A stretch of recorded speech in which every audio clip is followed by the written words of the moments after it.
Yes, I will introduce to you actually two active use cases, because we have decided to split them with our two industrial partners.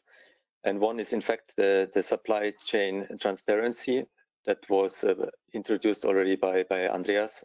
And the other one is on energy building and transport. So our goal was here that we would like to show the two different approaches, how we can make cross-ecosystem connectivity and then also cross-sectoral data sharing solutions.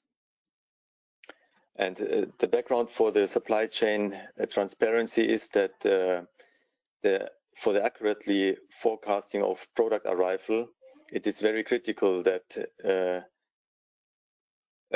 information arrives, and the accuracy of forecasts needs continuous information, not only from internal processes. And to realize this concept, it is very necessary to have trusted and interoperability and in the data exchange, and that's why IDS is a perfect candidate for realizing this vision. And the technical overview, how this looks in the scenario then, is that we will implement a secure cross-ecosystem data exchange, and this will enable supply network partners to share their confidential production data to the assembly factory in a trusted manner, and the factory can compile this data, analyze it further, and use it for more accurate product delivery estimates. And this is spanning across different ecosystems that are present in the factory and in the suppliers. Now, you might say that the suppliers can be maybe forced to adopt ecosystems of the factory, but usually this works only for tier 1 suppliers. But if you think about tier 2 and 3, then this will be very hard to achieve. So we see a clear benefit of using a transparent solution instead. Then on the energy building and transport case, here we have really a data sharing on cross-sectoral in a cross-sectoral scenario where we bring together energy, building and transport domains.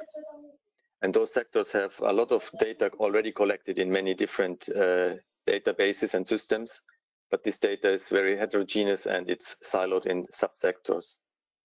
So there's a need to connect those different cross-sectoral data lakes and to harmonize the data models so that the data can be used in cross-sectoral business models.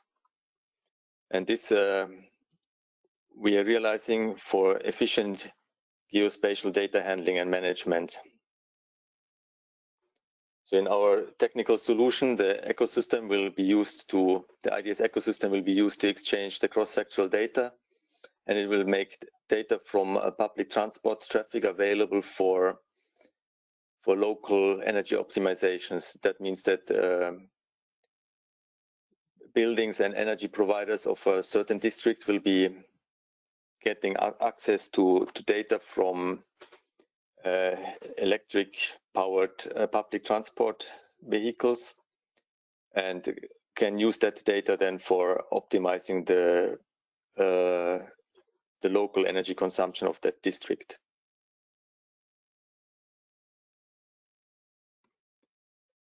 Thank you. This was my short introduction to our two use cases that we are having.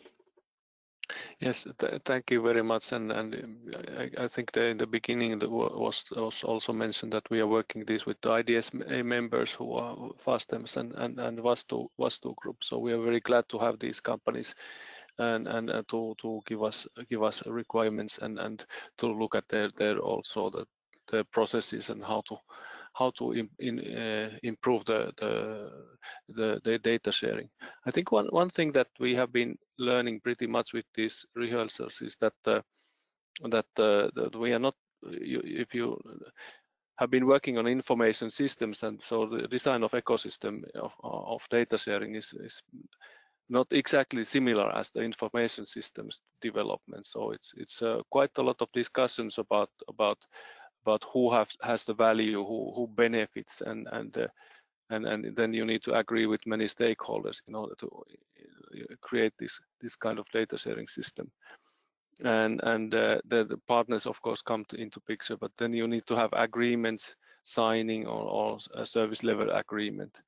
And eventually there will be new activities that means that in fact we are doing a design of the ecosystem eventually.